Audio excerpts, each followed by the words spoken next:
আসসালামু আলাইকুম। আজকে আমি কিছু টপিকস নিয়ে আসছি পঞ্চম শ্রেণী দশম অধ্যায় জ্যামিতি নিয়ে কিছু টপিকস।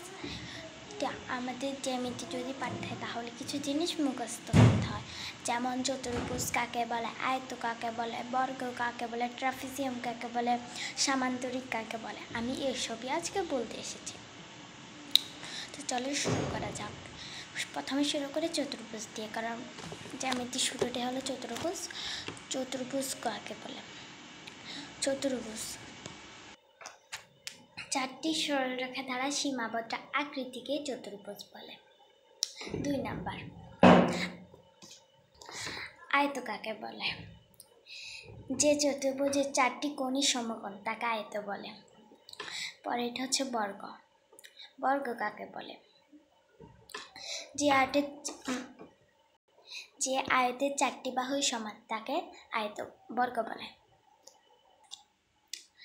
পরেরটা হলো যে সামান্তরিক বিপরীত বাহুগুলো বলে, বিপরীত বাহু কোণগুলো বলে।